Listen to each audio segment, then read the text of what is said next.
Hey there. Settle in gently tonight as we drift into the quiet mysteries of one of ancient Rome's most enigmatic sisterhoods, the Vestal Virgins. Before you let your thoughts wander deeper, perhaps offer a soft like, if this resonates with you, ... Subscribe only if the stories here truly soothe your mind. And in the comments below, whisper where you're listening from and what hour marks your evening. It's a gentle wonder, connecting with souls across the world in this shared hush. Now, breathe easy. ... Let a fan's whisper hum in the background like distant waves on marble shores. ... And allow us to unfold this tale slowly, like mist rising over the eternal city. In the heart of ancient Rome where shadows of temples stretched long under vast skies. In the air-carried scents of olive groves and sacred incense, the Vestal Virgins stood as the serene guardians of the city's soul. They were not mere priestesses, but living emblems of calm amidst the empire's ceaseless rhythm, emotional anchors for a people who turned to gods for solace amid triumphs and trials. If their flame burned steady, Rome breathed peacefully. If a whisper of doubt arose, the whole realm seemed to pause, as though the heavens themselves held their breath. This sacred order wove superstition, ancient traditions, and a profound reverence into the fabric of the Republic. An elite circle where 6 young souls were entrusted with the quiet fate of legions and senators alike. And in truth, through centuries of history, their presence proved a steadying force, more enduring than many a council's decree. They dwelled in the House of the Vestals, a luminous sanctuary of polished marble nestled beside the Roman Forum. Imagine graceful fountains murmuring day and night, private gardens blooming with quiet splendor, elegant columns rising like silent watchers under starlit vaults. It evoked the ancient world's whisper of a retreat for the spirit, it laced with the weight of divine vigilance, a haven where every arch and courtyard promised tranquility, save for the eternal flame that demanded unwavering care. Should that fire falter, murmurs would ripple outward, linking poor harvests or shadowed omens to its dimming glow. A symbolic hearth binding the gods' favor to Rome's hearth. Their every step, their poised presence proclaimed to the bustling city below, behold, the divine light holds steady, Rome endures in peace. Even a fleeting stumble in the forums might stir hushed. Interpretations, celestial signs, or earthly whispers reminding all how delicately the empire balanced on such fragile grace. Yet woven into this solemn duty came rare privileges, soft lights in the tapestry of Roman womanhood. They held property as their own, claimed seats of honor at grand spectacles. Moved through life unbound by a guardian's shadow, a quiet superpower in a world of veils and edicts. Touch a Vestal's hymn on the path to judgment, and mercy flowed like cool water. An instant reprieve, bestowed without question. Beneath flowing robes and gleaming stone, embodied what Rome cherished and quietly trembled before. Icons of purity, adored in prosperity, scrutinized in strife, much like watchful spirits over a restless hearth. So as we linger here in the gathering dusk of their story, hold this truth close. The Vestal Virgins were more than attendants to flame. They were Rome's balm for the soul, a steady pulse against the eternal stress of empire. Joining their ranks was no gentle choice, no dream pursued under moonlit aspirations, but a solemn seizure by the state, cloaked in ceremony as captio, the capture, named with Rome's unflinching candor.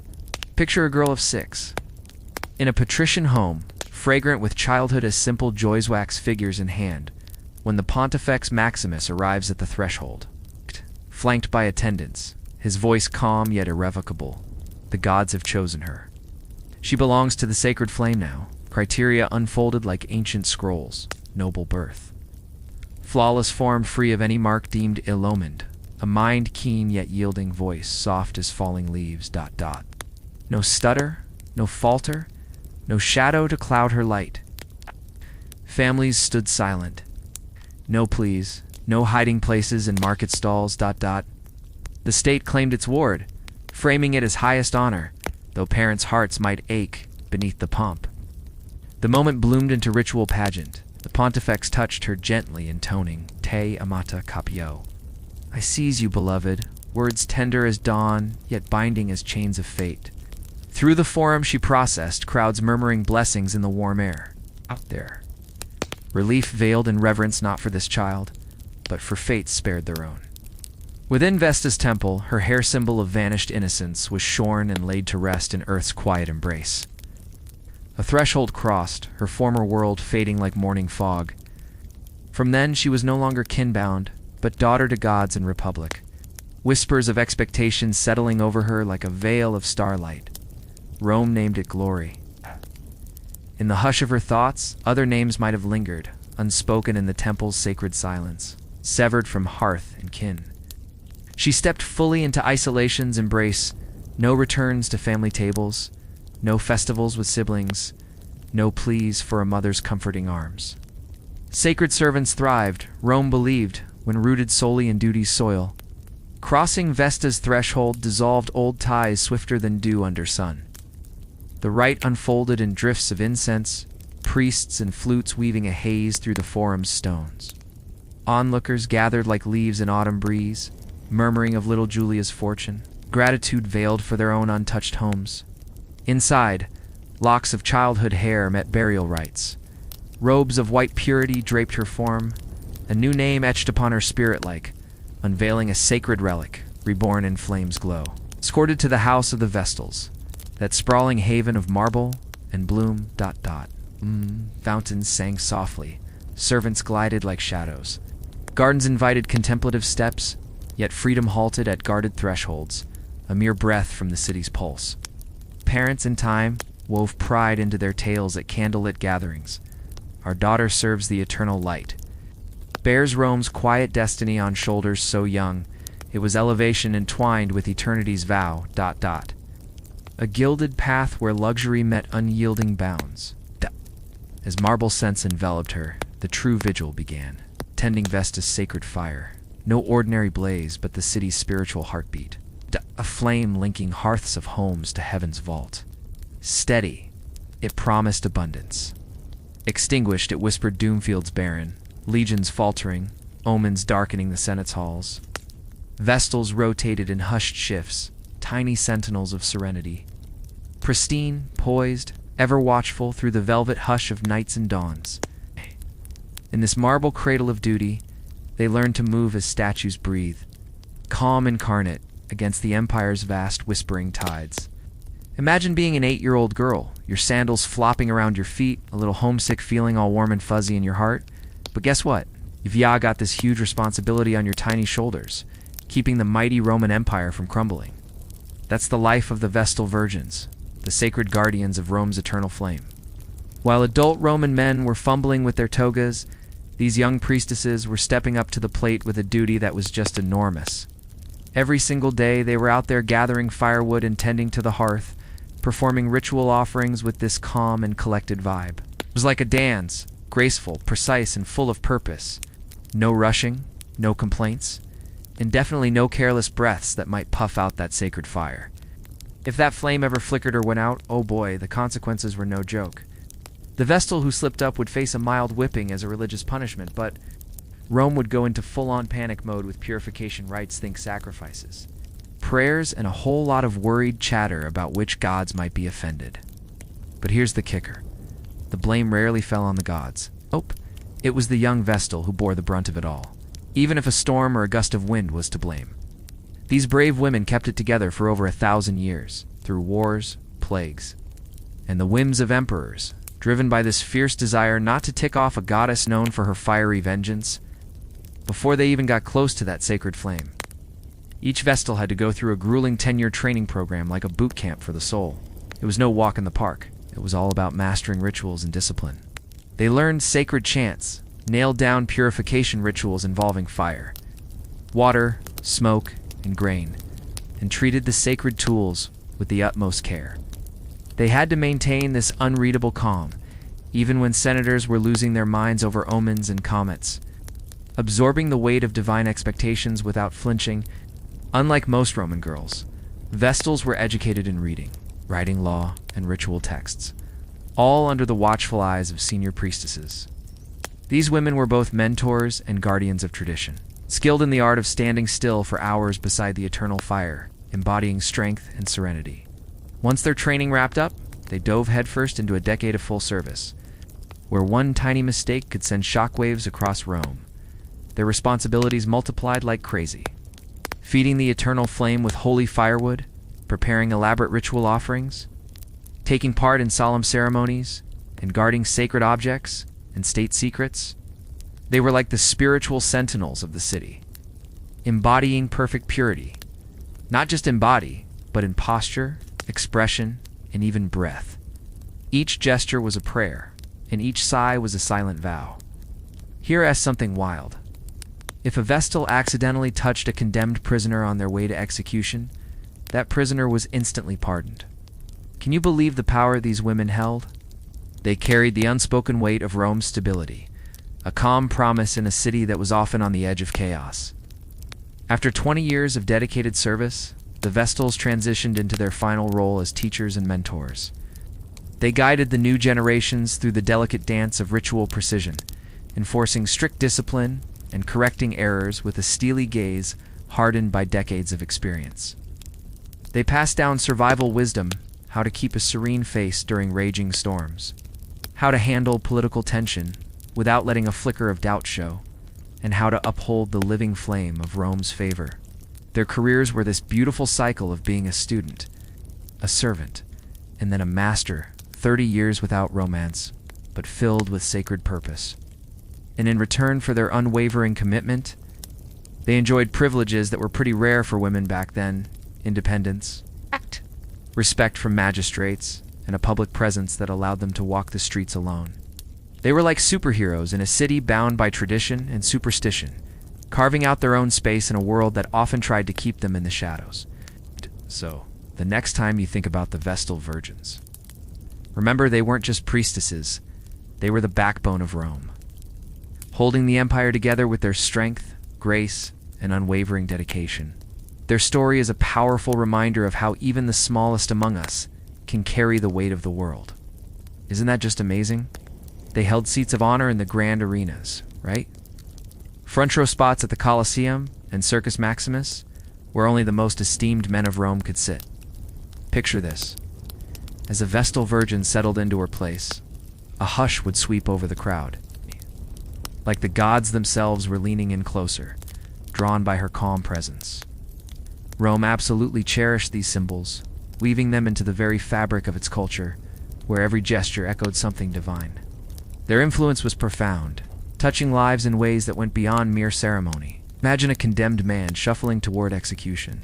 All he needed was to brush against a Vestal or even catch a glimpse of her to feel a spark of mercy. It was like freedom bloomed from that fleeting encounter, unexpected and pure. This kind of authority stirred envy among statesmen, who could only dream of wielding such divine grace.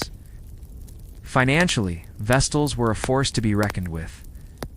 They owned land and treasures outright, crafting wills, sealing contracts, and managing estates like seasoned pros. Meanwhile, other women navigated life under the watchful eyes of guardians, even for the simplest transactions. In courts of law, their words carried the weight of sacred truth. Testimony from a Vestal was unbound by oaths, as if Vesta herself lent her voice to their honesty, guiding every word with celestial clarity. But let's be real, this was no small burden. The expectations were high, yet it crowned them with a kind of reverence that made them essential threads in the empire's delicate tapestry. Rome honored them because their purity was believed to ward off disasters, balancing the highs of life with the constant whisper of peril. One errant glance, one shadowed omen, and their pedestal could tremble. They were watched closely by priests, the city's endless gaze and the goddess's unseen vigil. Walking that path was both a privilege and a tightrope walk. Above all, chastity stood as the unyielding core of their existence. It was a pledge that Rome guarded with a fervor that rivaled wartime councils or the scrutiny of hesitant auguries. For 30 years, a Vestal embodied utter purity not just for her own virtue, but as the living anchor of the empire's hearth, home, and flame. Vesta, the goddess of these sacred domains, demanded her priestesses mirror her essence flawlessly. If even a crack appeared in that vow, it felt like Rome's spiritual foundation was at risk, threatening the lives of millions. Logic took a back seat to faith in this scenario. The city's fate hinged on one woman's unblemished resolve, a cosmic balance held by sheer will. Guards surrounded their steps, Rules wove through every breath, and suspicion lingered like the evening mist. They roamed the streets freely, yet true liberty was always just out of reach, with eyes forever probing for hints of scandal. A simple stumble could spark whispers of hidden affections in the forum. A prolonged smile or closeness to someone could invite accusations of treason against the divine. Men of Rome didn't face such scrutiny. Senators with tangled lineages drew no ire, but a vestal's lingering gaze at a festival could summon priests to grim preparations. They shunned all shadows of doubt, avoiding private words, fleeting warmth, or any drift from their statuesque poise. There was no mercy for missteps. One shadow of accusation, whether true or born from spite, could shatter a life devoted to light. This is where the Vestal's paradox bloomed honor, perched precariously on the brink of ruin. If chastity faltered, there was no quiet reckoning, no private remorse, but a tempest of cosmic dread. As if the city's lifeblood had ebbed, Rome deemed their purity the very breath of the state. Violation demanded a spectacle unmatched in antiquity. Burial alive, a rite both merciless and veiled in civility. They were forbidden by law to shed a Vestal's blood. She belonged to Vesta, untouchable. Instead, they crafted a shadowed rite, lowering her into an underground chamber. Furnished with a bed, a lamp, water, and meager sustenance, then sealing the stone and leaving her fate to unfold in solitude. It was a loophole born from piety's twist, where death came not by hand, but through divine withdrawal. The shadowed path to this end began in public trial. For the Pontifex Maximus, the accused stood veiled in ritual white, her heart echoing beneath a calm that masked terror. Queries flowed like incantations, not so much for truth as for the fulfillment of form. Once the scent of scandal arose, omens outweighed oaths, eclipses, barren fields, stray birds sealing fates faster than any evidence could. Processions wound through silent throngs and closed litters, shielding her form lest mercy accidentally flow to the condemned. The crowds held their breath, creating a living sermon on the edge of piety. If a paramour was named, he faced whips in the forum's glare, dispatched with Rome's practiced resolve. In this dance of reverence and discard, the Vestals mirrored the city, vital, adored, yet perilously expendable when fears turned inward. Whispers of impropriety ignited Rome like dry tinder. Truth mattered little against a senator's idle grudge or heaven's fleeting frown. Positioned at the crossroads of religion, superstition, and paranoia, Vestals drew accusations like moths to a flame. A weary sigh mid-rite, an untimely shiver, and senatorial tongues spun tales of divine wrath from thin air. Politicians seized these storms' distractions from their own woes, daggers for their foes claiming seduction as a godly indictment that none dared refute. Crowds swelled in forums, spinning tales from crooked bolts or perched crows. The city became a vast echo of conjecture, where trials unfolded like theater, with vibes prevailing over proof. Innocence offered no shield. Some fell to calm public nerves, while others became scapegoats veiled as piety.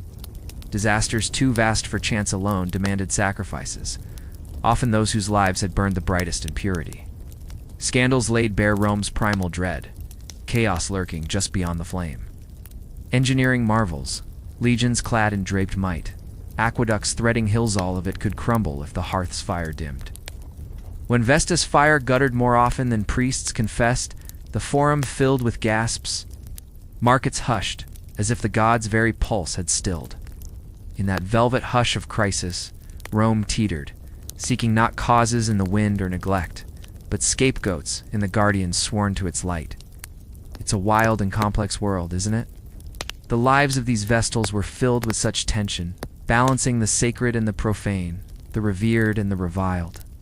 They were the embodiment of purity, yet their existence was fraught with peril. The slightest misstep could lead to their downfall, making their lives a constant dance with danger. So what do you think? Does the weight of their responsibility resonate with you?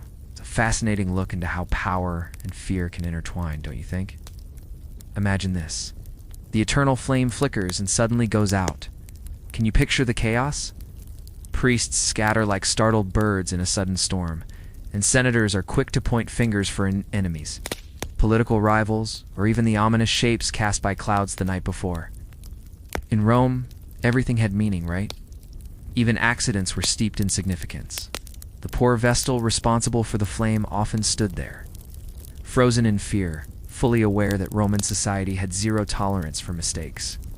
There were all sorts of wild theories swirling around dangry gods, flawed rituals, or maybe even the Vestal's posture or aura. But let us be real, keeping a fire burning in a temple open to the Mediterranean winds, that's no walk in the park. And the consequences for the Vestal? Ouch. A whipping awaited her, not that it was super severe in theory, but Roman discipline was rarely gentle. The punishment happened in a shadowy chamber designed to preserve dignity, but I can only imagine how undignified that must have felt. Meanwhile, the city was in full-on panic mode, diving into elaborate purification rites. Animals were sacrificed, prayers were chanted, and incense billowed so thickly that the forum looked like some kind of divine feast. The sacred fire was rekindled, often ignited by sunlight concentrated through a magnifying glass-like device. You see, the Romans believed the gods preferred solar energy, which is kind of fascinating, right? This whole ritual wasn't just about religious necessity. It was a grand political performance, assuring both gods and citizens that Rome was still in control. They restored hope through ceremony and assigned accountability through punishment. But here's the kicker. Beneath all the spectacle, everyone knew a simple truth. Vestals were human, the flame was fickle, and this mighty empire could be thrown into disarray by a mere gust of wind. After 3 decades of guarding this anxiety-inducing flame, sticking to impeccable rituals, and living under the constant threat of being buried alive for failure, Vestals finally reached a moment of release retirement. Can you imagine what that must have felt like? After spending your entire youth in a temple, you finally get to rejoin the mortal world you left behind as a child. Oh. For a Vestal, that world might have felt so distant, or even altered. Retirement wasn't just a break. It granted her complete legal independence. A remarkable freedom in a society where even wealthy women were tightly controlled. She could own property, buy and sell, sue, and live untethered by male oversight. That's a rarity few Roman women ever experienced. Now, many sought retired Vestals in marriage, thinking their purity and divine favor would bless their households. But most of these women chose to remain independent, hesitant to give up decades of autonomy for the constraints of marriage. I mean, who wants to trade one confining existence for another, right? Life outside the temple was chaotic and noisy compared to the strict rituals they had mastered. It was filled with people who often didn't understand the delicate etiquette of sacred rites. But hey, retirement had its perks. Imagine walking through the bustling city without anyone scrutinizing your every move, enjoying festivals without worrying that a simple smile might spell doom, and buying fruit without weighing its symbolic implications. Though the public continued to regard them with reverence, believing even retired Vestals carried a spark of the sacred flame. That flame now belonged to them alone. For nearly a millennium, the Vestal Virgins were the steady spiritual heart of Rome, weathering wars, scandals, plagues, and emperors who often needed more oversight than they received. But by the late 4th century CE, change swept through the empire with the rise of Christianity, and old pagan traditions began to fade. In 394 CE, Emperor Theodosius I put the kibosh on the Vestal order, extinguishing the sacred flame that generations of priestesses had so fiercely protected. While many feared catastrophe would follow, would the temples collapse? Would the gods erupt in anger? Life carried on. No dramatic disasters occurred, no divine retribution struck, and Rome slowly began to redefine its identity. The house of the Vestals fell silent, its once bustling marble halls now in ruins. It's a poignant echo of a sacred sisterhood whose flame didn't die out from scandal or failure, but simply because the world around them had moved on. It's a bittersweet end, don't you think? The legacy of the Vestals reminds us that even the most sacred traditions can be swept away by the tides of change. Their story is a testament to the resilience of the human spirit, even when faced with the winds of fate. So, what do you think? Does the tale of the Vestals resonate with you? It's a fascinating look at how society evolves, right? In medieval England, the longbow was more than just a weapon. It was a symbol of community and skill, accessible to everyone, not just the nobles. Can you imagine? Villagers would gather on Sundays or feast days, all excited to practice their archery skills. They'd shoot arrows at wooden targets, competing for simple prizes like drinks, bread, or just bragging rights among friends. Those competitions were buzzing with energy, laughter echoing as arrows struck wood, and you could feel the thrill in the air. For kings, archery was a big deal, way more than just a sport. It was a strategic necessity. English monarchs even mandated that all able-bodied men practice archery on weekends and holidays. They were so serious about it that they outlawed games like dice or football, all to keep everyone focused on BO training. Why? Because a skilled army of common archers could turn the tide in battle. Just think about the impact of longbowmen at epic battles like Crécy, Poitiers, and Agincourt. Those guys reshaped medieval warfare, proving that the common man could be a hero on the battlefield. Now, mastering the longbow wasn't a walk in the park. Some bows had draw weights exceeding 100 pounds. Can you imagine the strength you'd need? Archers developed some serious muscles, especially in their left arms and backs. Even today, you can see the evidence in skeletal remains. Training wasn't just about arm strength. It was about conditioning the entire body for endurance and precision. It's fascinating, right? Among the nobility, archery took on a different flair. They used recurved bows for display and hunting, often participating in courtly spectacles like falconry or mounted archery. It was all about grace and elegance for them, showcasing their status while still honing their skills. Across all classes, archery symbolized discipline and control, with each arrow representing a test of balance, breath, and calm in the face of challenges. But while archery embodied precision and discipline, wrestling showcased the raw physical power of medieval life. It was a sport for everyone: peasants, laborers, and travelers, requiring nothing but open space and willing competitors.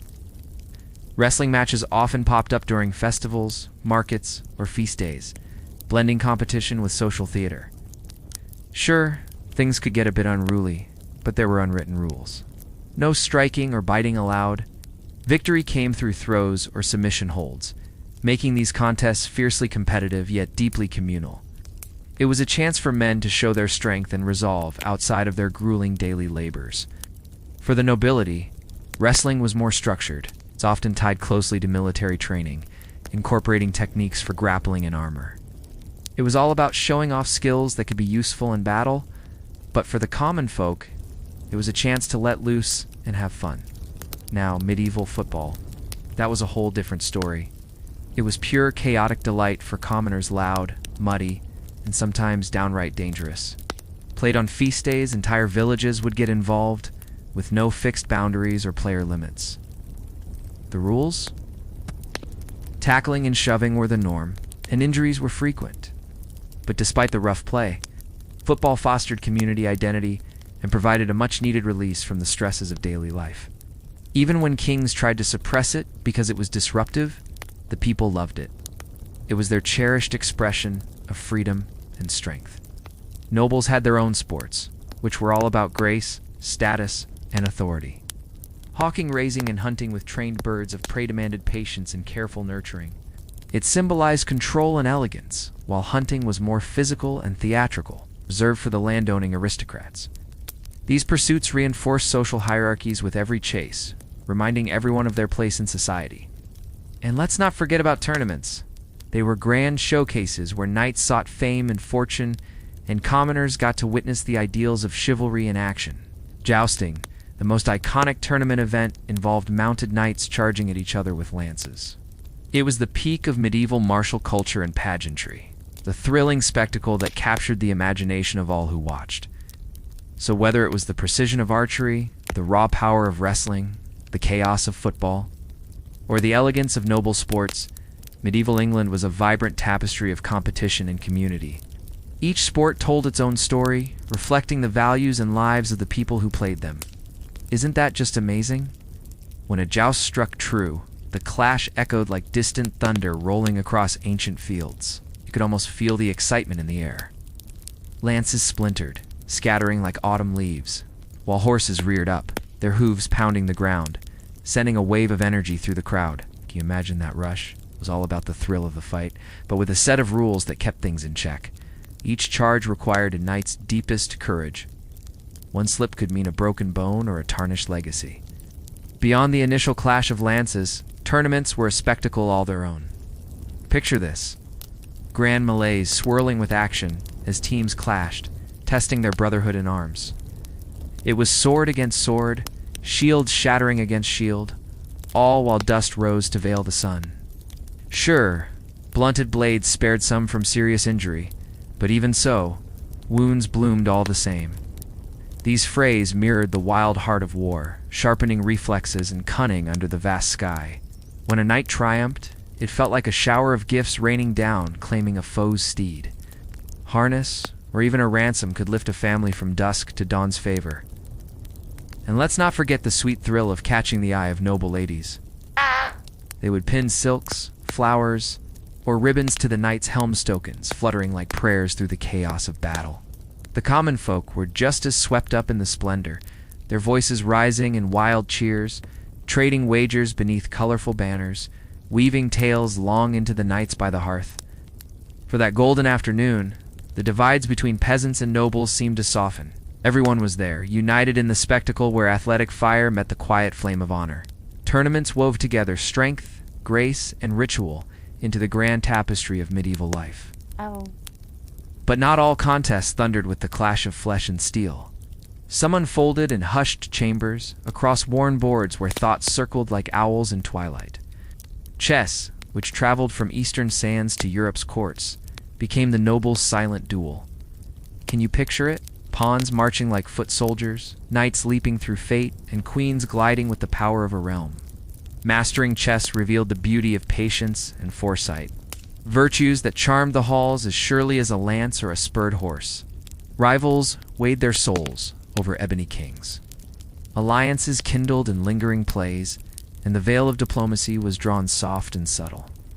Monasteries embraced such games too. Early chess and its cousin backgammon found a home with monks who bent over the squares, tempering their minds against temptation's tide. Each move was like a meditation mirroring the depth of scripture. Then there were the dice, tumbling wild in taverns, the bone cubes rattling secrets across scarred oak tables.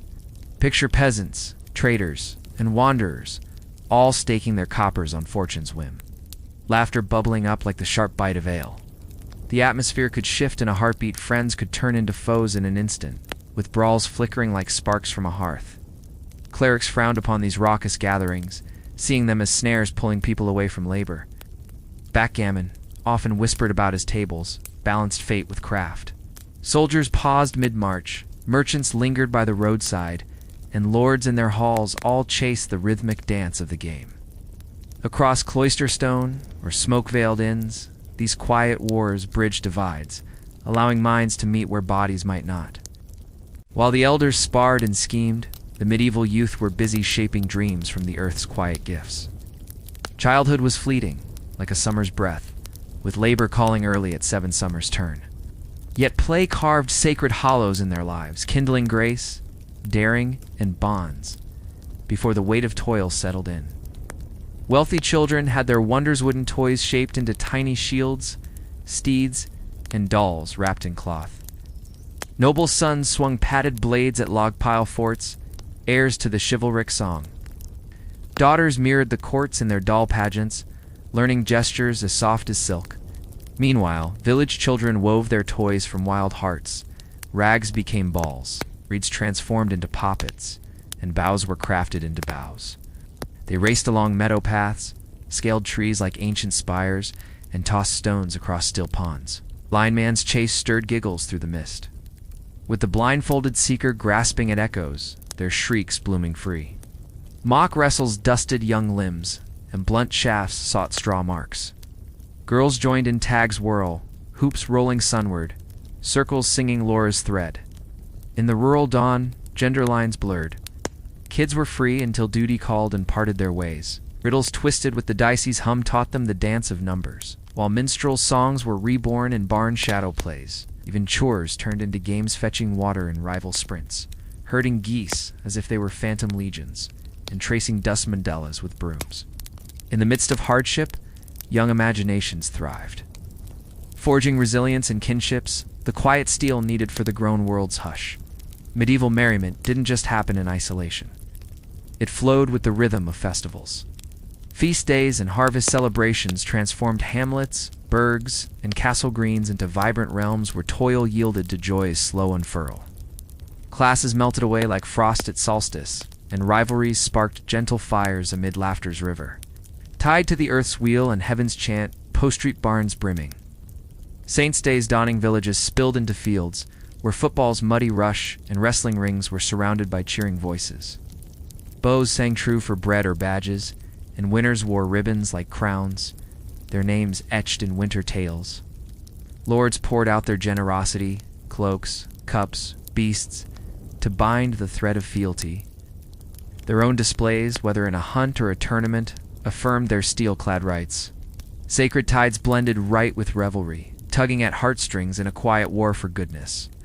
Dances circled unity's spell, and the games of young ones filled the air with light. Monks even unbent for board games in their high hollies, joining in the fun. Fairs drew in the winds from afar, traders brought strange dice, tumblers flipping fate, and lutes weaving spells that blurred the line between sport and wonder. Horizons stretched softly as play bound everyone together like ancient roots. Wrestling's clasp, the arrow's sigh, and the ball's chaotic flight knitted souls in a way that felt almost magical. For a moment, weariness, rank, and shadow lifted, replaced by the shared pulse of belonging under the starlit sky. Now, let's shift our gaze to Babylon, where the heat's languid sigh hung in the air, dust cloaking ambitions that never slept. It was a fitting cradle for a king whose soul chased the dawn's rim. Early June, 323 BCE, Nebuchadnezzar's halls. Once echoing with the sounds of soldiers, the rustle of scrolls and distant tongues fell into a heavy hush. Whispers raced like desert winds. Alexander, the unbroken conqueror from the crags of Hellas to the veiled fringes of Iondi, lay gripped by shadow's fever. Veterans of Dune and Deluge lingered beyond his threshold, breaths held for tidings that seemed cruelly dim. Just weeks before, his vision had burned bright Arabian sails, colossal yards, silk roads, weaving realms in an eternal tapestry. What a time to be alive, right? The thrill of tournaments, the strategy of chess, the joy of simple childhood games, and the weight of history all blend together in this rich tapestry of medieval life. It's a reminder that even in the darkest times, there's always room for play, for connection, and for the human spirit to shine. How do you feel about this fascinating blend of life and leisure? Isn't it incredible how history has shaped our understanding of community and celebration? Babylon shimmered like a jewel in Alexander's grand vision, right? It was this magical crossroads where Greek fire met Persian silk, creating a blend of cultures and ideas that was truly something else. Imagine Alexander wandering through those lush, reed-fringed marshes, his eyes tracing the outlines of harbors that were yet to be built. The air was thick with offerings to ancient gods, and you could almost hear the laughter of companions sharing wine beneath the starlit sky. Those feasts must have been filled with stories of horizons yet untouched, right? But then, out of nowhere, a shadow crept in. It was summer's cruel twist that no one saw coming. It started subtly at a banquet for his Admiral Nearchus. Just a sharp pang after the warmth of wine, and suddenly he felt chills racing down his spine.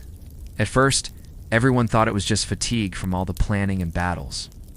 But as dawn broke, Alexander struggled to rise, and his generals had to carry him to the cool, shadowed chambers.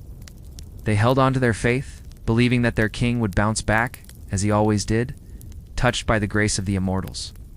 But that relentless heat clung to him, like the heavy currents of the Tigris River. Days began to blur together in a haze of fever. This was the conqueror who had faced the fierce Hindu Kush peaks, led elephant charges, and tamed the wild seas. Now, he was fighting just to breathe. His voice, which once rallied legions, had faded to a whisper, and those fierce eyes, usually ablaze with ambition, seemed distant and clouded. Outside the chamber doors, thousands of veterans gathered, murmuring prayers to the Olympians and Babylonian spirits, hoping for any force that could spare their beloved leader. Inside, the atmosphere was heavy. Babylon's sultry breath filled the air, and the incense curled around him like a ghostly embrace. Healers moved about, their voices low and rhythmic like distant drums, as they surrounded the king in this hushed vigil. It was surreal. This was a man who had shrugged off mortal wounds like they were nothing. He had taken an arrow to the lung in the dust of India and had survived a skull-cracking blow from a Balkan stone. His body was a map of scars from countless battles, yet here he lay, facing the quiet tide of defeat. His legionaries had always seen in him the spark of Heracles, the unquenchable flame of Achilles. But Babylon was demanding its toll, and the unending marches were wearing him down. Each day he would rise at dawn to issue orders, but with each passing hour, his strength drained away. By the third day, he needed support just to stand. His limbs felt heavy, like they were filled with sand. Sweat poured down his face like a monsoon, and every turn of his head sent sharp pains shooting through him. The healers, desperate for a solution, summoned the ancient wisdom of their forebears. They brought bombs that were warm and cool, herb-infused drinks, and even invoked the rites of Asclepius, the god of healing. But nothing seemed to work against the rising blaze of his fever. Anxiety coiled around them like the fog rolling in from the marshes. The hardened soldiers who had marched from Macedon's hills to the edges of the earth were now helpless, their whispers weaving ominous omens. Was this a divine punishment for their conquests? Or perhaps poison from envious spirits? Despite the chaos around him, Alexander clung to the hope that he would rise renewed. But the stark truth lay bare. His vigor was fading, hunger had left him, and his breaths had turned into shallow sighs. Delirium took hold, and he began to dream half-formed visions of unbound fleets. In a desperate bid to rise and gaze out at the harbor, his legs buckled beneath him, and it was only the guard's strong arms that kept him from falling. On the seventh evening, his voice fell silent. He began to trace maps in the air with his fingers, as if trying to communicate with his companions Perdiccas, Tommy, and others who had stood by him through thick and thin. They watched as he retreated into silence, the weight of waiting pressing down on everyone in the room. The air was thick with incense, and the burden of anticipation bowed their spines. Rumors raced through the palace. This was no mere illness. Doom was looming. The Asia Tamer, the man who had dodged death for a decade, was finally yielding. The shadows in the palace deepened, shifting from concern to dread. His companions, those who had grown up alongside him, those who had fought beside him, and even those who had once been enemies, were all united in their fear of what was to come. Perdiccas, the supreme shield-bearer, stood guard at the chamber doors, metering access with a keen eye. His loyalty was unwavering, but he was also aware of the ambitions swirling around him. Ptolemy's gaze was cool and calculating, while Craterus, Seleucus, and Antipater's old guard sensed the chaos uncoiling around them. Whispers filled the air, and suspicions grew like weeds. Was it Antipater's sons, Cassander and Ialus, who were plotting? Or perhaps it was Meleager, harboring grudges against Perdiccas. The atmosphere was thick with mistrust, and the tension hummed like a live wire ready to snap. The Macedonians outside stirred restlessly, leaderless and uncertain. They were caught in a storm of confusion, with no clear path home, and the threat of rebellion simmering just beneath the surface. Babylon had transformed from a crown to a cauldron, bubbling with unrest. The gates swelled with the promise of conquest, filled with desert crossers, ice ridge climbers, and the hearts of empires. Perdiccas held firm, aware that grief could spark a riot. Fears gnawed at him. Abandonment, revolt, and the fires of subjugation reigniting. Above all, there was the abyss of uncertainty. Who would lead them now? Desperation, twisted loyalty, and the air crackled with the roars of betrayal. Stones flew at the heralds, and shields thundered in response. But amid the chaos, Alexander's spirit alone held the hands of violence at bay. As he emerged, barely stirring, his hand rose slowly like the dawn, acknowledging the vast legions before him. Fury melted into tears of release, and his silent vow pierced their hearts. He would not forsake them. Even in torment, he bowed to duty's final grace. The troops withdrew, draped in grief rather than rage, fully aware that the empire they had built was beginning to fracture. On the 10th dawn, awareness flickered like a dying flame. The air was thick with incense prayers, and the faces of the generals were gaunt, like forgotten moons. One urgent need burned in their hearts. Who would be the heir to bridge the vast expanse from Greece to India? Chaos beckoned, and Roxana, heavy with child, kept her gender a secret. Meanwhile, Aridius, his half-brother, lived but was deemed unfit for the solitary throne. As they pressed close to Alexander, seeking guidance in his fading gaze, they wondered who would claim the grand tapestry of the earth. Would it be a child born into a legacy, or a brother burdened by shadows? The future hung in the balance, and the fate of empires rested on the brink of uncertainty. As Alexander the Great lay fading in the sweltering heat of Babylon, his final moments were filled with a mix of strength and shadowy intent. Can you imagine it?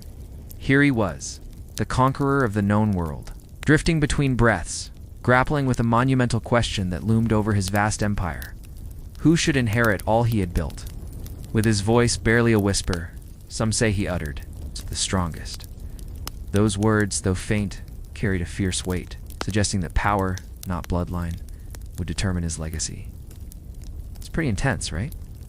Others had their own theories about what he said, but the version shared by his closest companions stuck the empire was to be left to strength itself. This haunting reply was both brilliant and devastating, sealing a fate that no one could have imagined.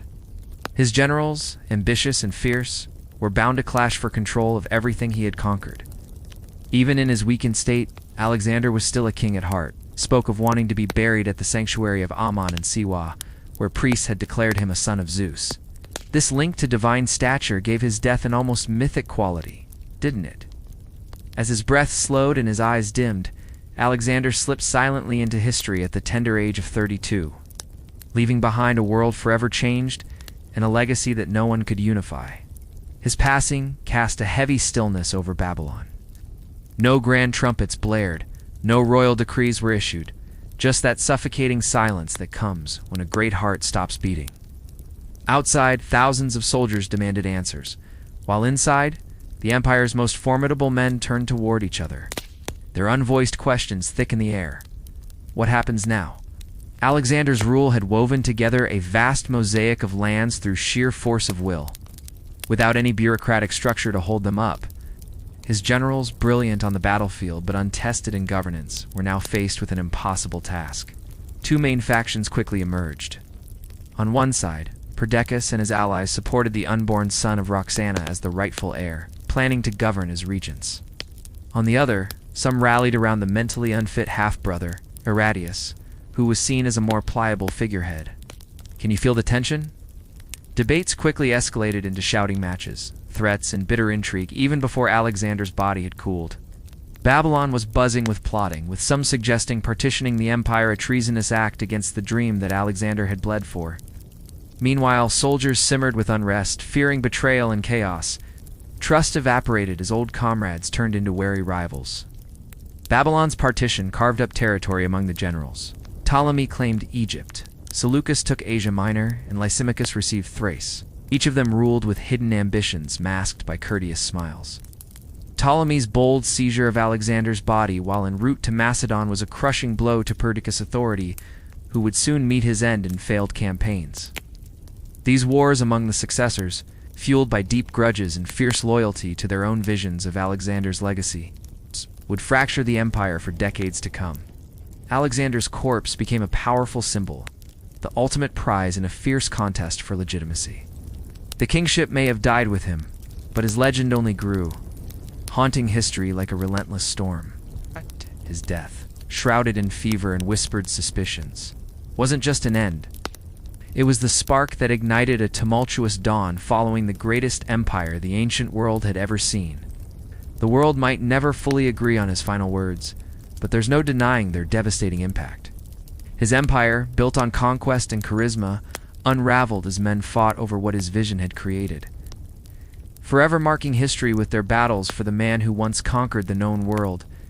Isn't it wild how one person's life and death can ripple through time like that? Alexander's story isn't just about his victories. It's about the chaos that followed, the ambitions that clashed, and the legacy that continues to inspire and intrigue us even today. Alexander the Great's legacy is something that goes way beyond the borders of his empire, which, let's be real, didn't last long after he passed away. But his influence, it's still super strong today. Across Asia, his story morphed into this epic tale of a wandering philosopher hero, representing this wild ambition like the idea that one person fueled by vision and guts could really shake up the world. Dying in Babylon at just 32, his legend is still alive and kicking in every story of conquest and every ancient map.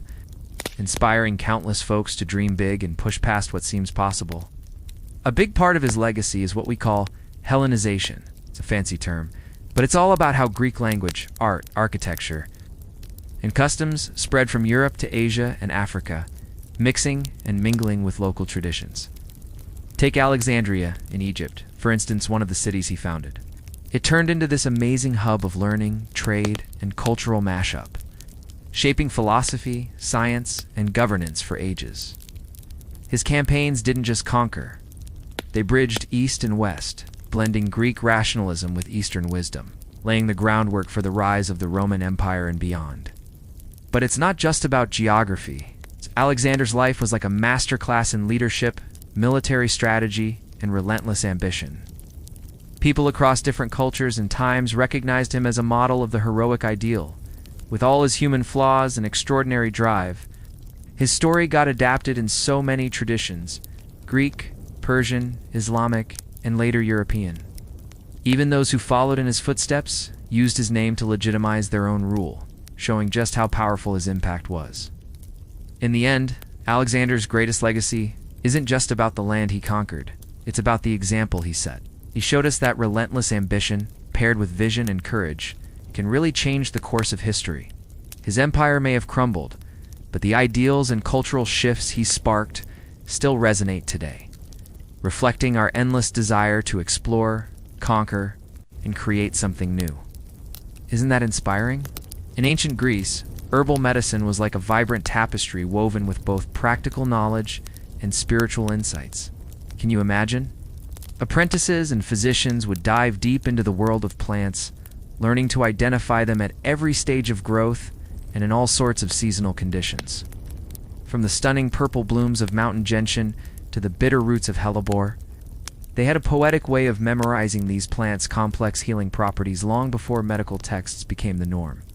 These early herbalists were true pioneers, crafting remedies like salves, tinctures, poultices, and teas to tackle a wide range of ailments. Whether it was wounds, infections, childbirth complications, or even snake bites, their approach was holistic, blending physical healing with spiritual and emotional care. Imagine using herbs like mastic, sage, and marshmallow each, one not just a remedy, but a symbol with its own story. For instance, sage was known for helping with kidney and bladder issues, while the legendary mandrake root was wrapped in myths and served as a powerful pain reliever, despite its intense effects. Their knowledge didn't just come from trial and error. Texts like Dioscorides de Materia Medica played a significant role in shaping their understanding of herbal remedies. But Greek healing was more than just about the body. It involved interpreting dreams and symptoms within a broader natural and spiritual context. They really believed in the balance and harmony between the body and its environment. Hospitals back then, like those dedicated to Asclepius, were fascinating places. They weren't just about treating physical ailments, they were also centers for spiritual healing. Dreams were interpreted, and patients found comfort through natural means, all while faith played a crucial role. This beautiful blend of science and spirituality laid the groundwork for ancient Greek medicine, influencing medical thought for generations and leaving a rich legacy on how we think about health and healing today. Isn't that amazing? As twilight settles over the timeless peaks of ancient Illyria, let the soft hush of wind through sacred groves carry you deeper into the world of the priestesses. Breathe slowly now. Feel the earth beneath you, cool and steady, as ancient oaks whisper secrets passed from mother to daughter across forgotten centuries. Their legacy, woven into Balkan mists, endures like roots gripping mountain stone. A quiet pulse of wisdom, where women once stood as bridges between the seen and unseen. Tonight we linger here no longer, gently drifting eastward to the shadowed valleys of Thrace, where another sisterhood bloomed under moonlit skies. The Bacchantes, devotees of wild ecstasy, guardians of Dionysus, untamed fire. Dim the light further. Let the fans' murmur blend with distant drums, and allow these tales to unfold like night-blooming jasmine. In Thrace's rugged embrace, where jagged ridges clawed at thunderous skies and rivers sang through mist-veiled, gorgeous spirituality danced on the edge of frenzy and grace. Here nature was not serene sentinel, but fierce lover. Winds, howling prophecies, vines twisting like serpents in divine rapture. At the heart pulsed the Bacchantes, priestesses of Dionysus, god of wine, madness, and rebirth. No marble temples bound them. Their sanctuaries were wild hillsides, vine-choked thickets, moon-silvered meadows, where Earth's pulse quickened under ecstatic rites. These women, chosen not by birth alone, but by visions that shattered ordinary sight, dim-bodied the god's dual soul, gentle giver of joy, devourer of restraint. From girlhood, signs marked the called, a fawn's unlikely gaze, dreams of grape-clustered shadows, or sudden trances where laughter bubbled unbidden amid tears. Elders watched quietly. When stars aligned with fevered dreams, the novice entered shadowed initiation under full moon's glow. Stripped of woven garb, anointed in ivy oil scented with myrrh and wild honey, she wandered thorn-laced paths blindfolded, guided only by Theseus' wands, pine-tipped staffs entwined with vines, symbols of the god's reaching hand. Hours blurred into night's velvet heart. Exhaustion broke ego's shell, birthing surrender to Dionysus's whisper. Dawn crowned her Bacchante, hair flowing wild, fawnskin draped, tambourine clutched like a lover's pulse. Their rites wove chaos into communion, Processions snaking up crags at dusk, thyrses raised high, drums throbbing like Earth's hidden drums. Nebra's cloak spotted fawn pelt swayed as they danced, feet stamping soil in hypnotic whirl. Wine flowed not as mere draught, but sacrament. Crimson rivers from sacred presses, shared in kylix bowls etched with grapevines. Ecstasy bloomed slow. First sips warmed veins. Voices rose in euphoric hympians, blending Greek melody with Thracian wail. Bodies swayed, spun, leaped. Boundaries dissolved as divine madness mania descended, God entering flesh like mist through leaves. Revels crested midnight. Maenads tore wild goats, barehanded. Devouring raw flesh in omophages, sacred feasts tasting eternity's raw pulse, yet no savagery unbound. Rites channeled frenzy to renewal, purging winter's grip for spring's green fire. Divination flowed from rapture's core. In post-ecstatic hush, Bacchantes read omens and vine juice stains. Flight of startled birds or bull roar echoes off cliffs. Southward swarm foretold alliance. Circling hawks warned treachery. Chieftains knelt at right's edge, seeking guidance before raids would. Dionysus blessed the spear. Priestesses, eyes still glazed with divine afterglow, traced patterns in dew-kissed earth, murmuring prophecies laced with riddles. Their sight pierced veils, lost warriors found, feuds foreseen, bountiful hunts whispered. Thrace revered them as oracles untethered, voices of the twice-born god who bridged mortal coil and immortal windark sea. Healing bloomed from their wild lore. Herbs gathered in moonlit frenzy, mandrakes screaming from soil, henbane veiling visions, opium poppy yielding dreamless sleep. Maenads brewed filters for warriors' wounds, yarrow staunching blood, willow bark easing fever's grip, nightshade dulling agony's scream. Childbirth called them to ecstatic chants, easing labor's throes, birthing mothers invoking Semele's flame. No sterile halls, rites unfolded streamside, where water mirrored stars, amplifying God's flow through flesh. Illness stemmed from soul's drought, remedies married potion with peon, restoring harmony twixt body and Bacchic bliss. Villagers whispered, touch a Bacchante's thyrses, taste her blessed vintage. And shadows fled like mist at dawn, yet power cast long shadows. Bacchantes wielded sway beyond right. In tribal councils, their trans words swayed spears or raids launched or halted by one frenzied utterance. Lovers sought to love, barren wives, fertility's vine. Jealous rivals whispered curses, fearing Maenad wrath. Tales lingered of King Pentheus, torn asunder on Cytheron's slopes for scorning the god. Priestesses guarded sacred vineyards, timing grape harvest by lunar phases, ensuring wine's divine potency. Their festivals Dionysia, echoing through veils, drew clans in torchlit throng. Feuds melting in shared delirium, bonds reforged in God's embrace. As Hellenic tides lapped Thrace's shores, Alexander's phalanxes marching, then Rome's eagles the Bacchantes adapted, fading into Orphic mysteries, folk midnight songs. Yet echoes persist. Balkan wine rites, mountain dances wild as fawn leaps. Whispers of storm-calming women under harvest moons, drift now southward, cross Aegean, whispers to Crete's labyrinthine heart, where Minoan priestesses once danced bull leaps under horned moon.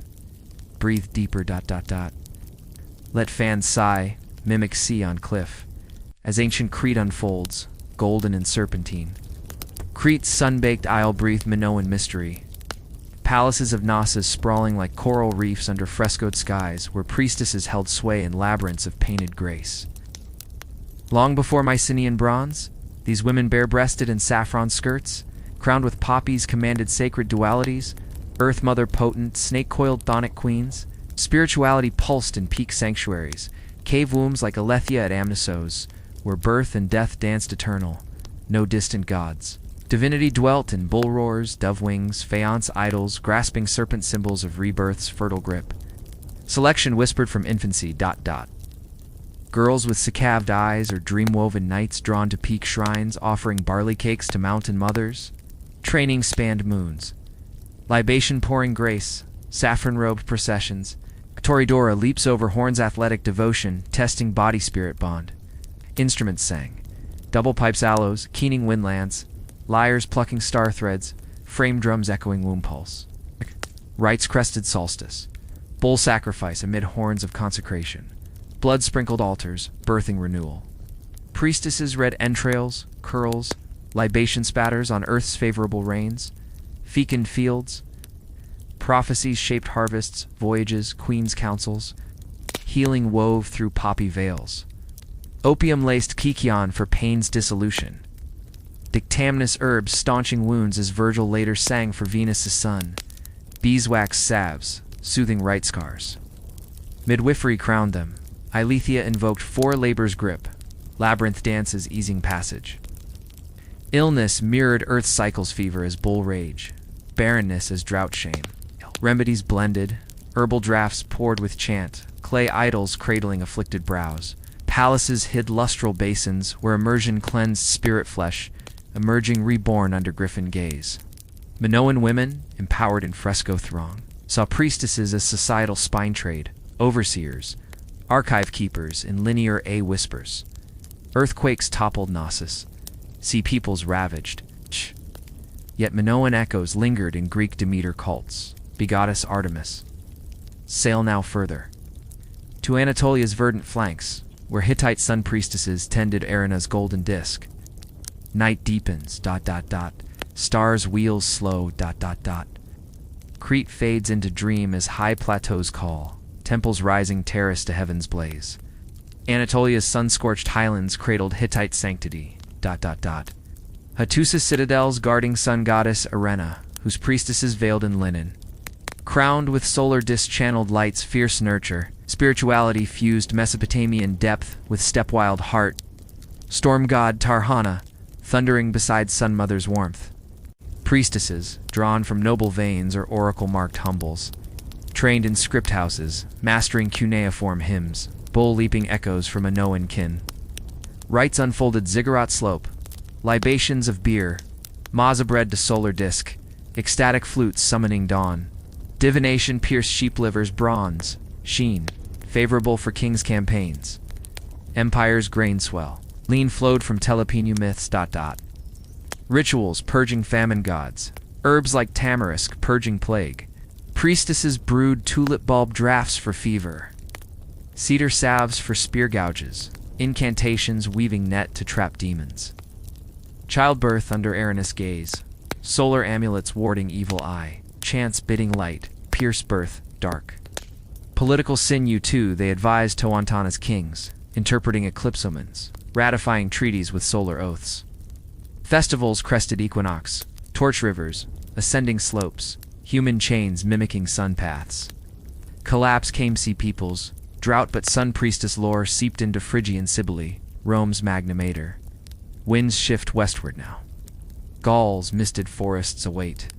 Druidesses whispering oak secrets, fan hums like Celtic pipes. Anatolia blurs into verdant haze as Atlantic gales beckon, ancient oaks standing sentinel. Gaul's emerald veils hid druidic mysteries. Groves sacred as Hittite peaks, druidesses white-robed, golden-sickled harvesting mistletoe at sixth moon. Spirituality breathed in Nemetan clearings. No idols, but living trees, channeling otherworld on wind. Chosen for Hazelwand visions or Corvid whispers, novices fasted triple nights, golden bow in hand, emerging verse weavers. Rites pulsed solstice, Samhain veils thinned. Ancestors summoned via cauldrons bubbling eel, salmon, Doggerbirth's brew. Divination swirled apple branch flights, Ogham incisions bleeding prophecy sap, healing married wort cunning, vervain staunching blood, mugwort dream fever cure, henbane transwine for soul flight.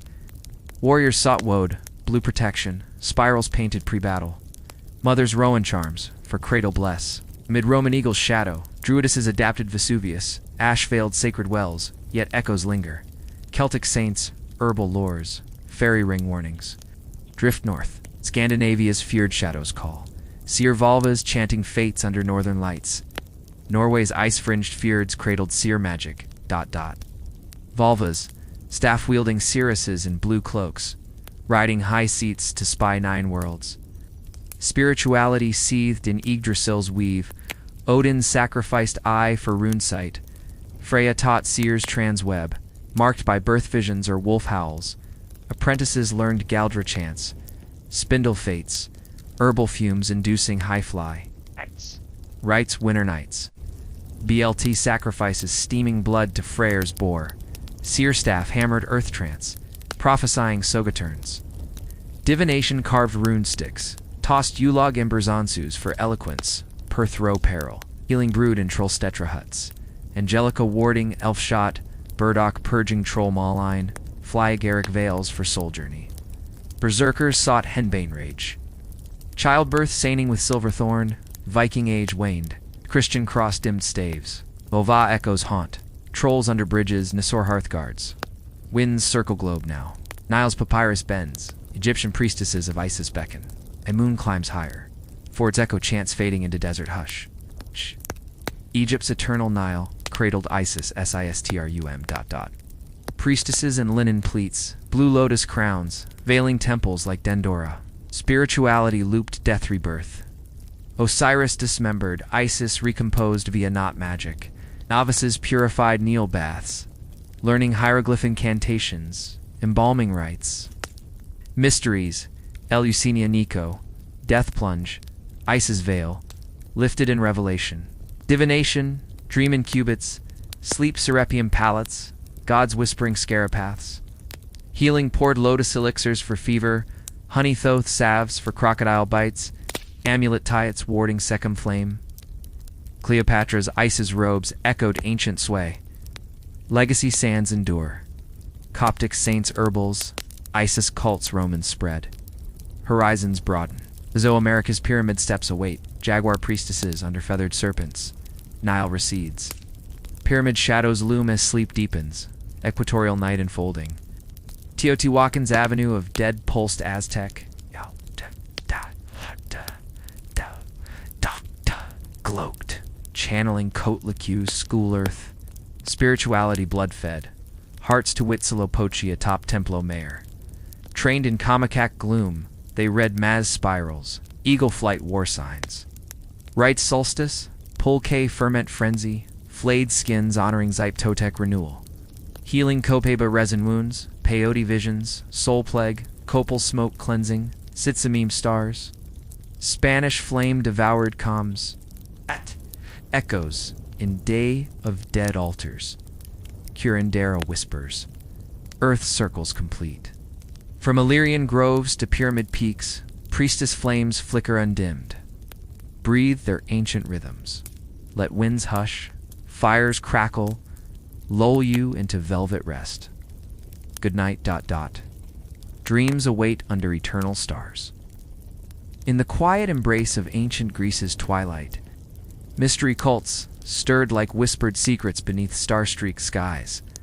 These cults, veiled in shadow and ritual, offered their initiates passages beyond the visible world, a secret promise of death, mystery, and rebirth, light, unlike the public ceremonies tied to Polis gods. Mystery cults welcomed seekers into private sanctuaries, where the soul's deepest yearnings were met with sacred revelation. At their heart lay sacred stories, Hyrae Lagoya, that wove divine dramas of death and resurrection. The Eleusinian Mysteries, the most renowned, centered on Demeter's search for her lost daughter, Persephone, embodying the eternal cycle of planting and harvest, death and renewal. Initiates walked in procession from Athens to Eleusis, cleansing body and spirit through fasting and ritual baths, culminating in the profound unveiling of agricultural and cosmic secrets.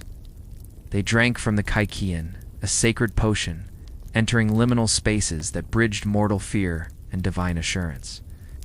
This passage promised a blessed afterlife, a hope that transcended mortal limitations.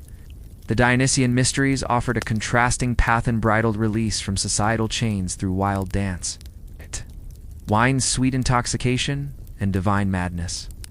Followers of Dionysus sought to dissolve ego's boundaries, embracing chaos as the birthplace of transformation. Music and rhythmic ecstasy were sanctuaries where altered states dissolved pain and fear, echoing the god's own dual nature as nurturer and destroyer. These rites often attracted those marginalized by public religion slaves, women offering them spiritual agency amid oppression. Initiation was transformative and secretive, steeped in symbolic death and rebirth. New initiates underwent purification baths, fasting, silence to shed former selves and emerge as reborn vessels of sacred knowledge. Darkness and light played in their rites, journeys from ignorance to illumination. Some cults use psychoactive means fasting, sleep deprivation to unlock visions, intensifying spiritual awakening. Sacred object statues, ears of wheat, ritual costumes became focal points for divine presence, revealed only to the worthy. The Mithraic mysteries, mostly Roman but rooted in Eastern traditions, honored Mithras in underground temples adorned with cosmic imagery. Here, men entered through levels of secret initiation, partaking in latent cosmic battles, symbolizing good's triumph over evil. Sacrifices and symbolic acts connected initiates to celestial cycles, marrying earthly valor with astral destiny. Such mystery cults displayed religion's intimate dance with personal identity, cosmic order, and community belonging. For the sleepless historian, these mysteries invite a gentle pause. Envision torchlit halls echoing quiet chants, secret faces alit by flickering flame, the steady rhythm of breath pulling mysteries closer. They spoke of hope beyond death, of transformation not by sword but spirit, a calm courage in the dark. Through these silent rites, ancient souls found comfort from chaos, a sacred thread binding mortal lives to immortal rhythms.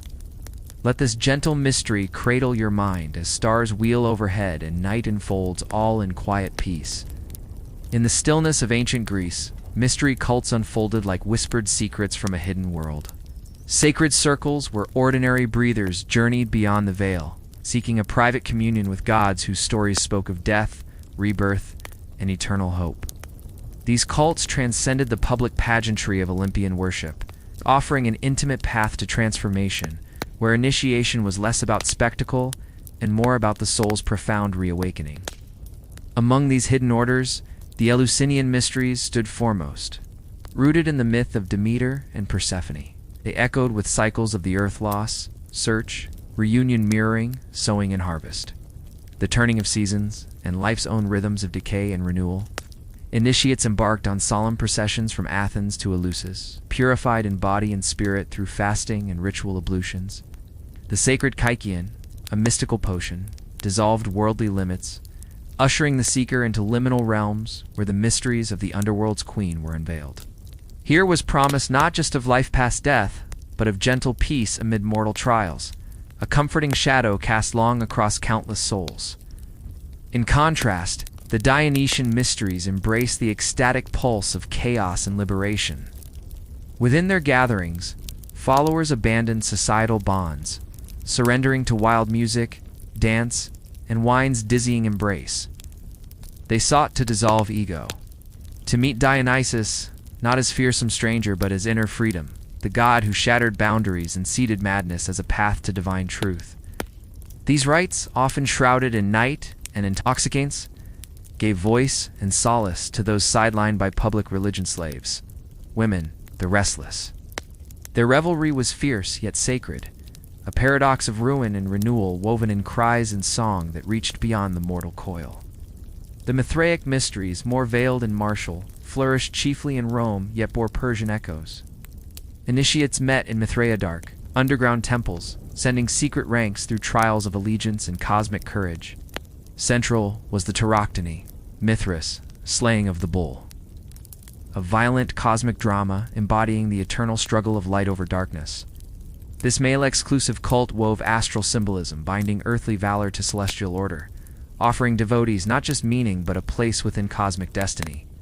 Initiation itself was a journey of transformation, physical and mystical. Many cults began with purification, fasting, ritual bathing, and fasting stripped the initiate of old worlds. Darkness and light played sacred roles, symbolizing passage from ignorance to enlightenment.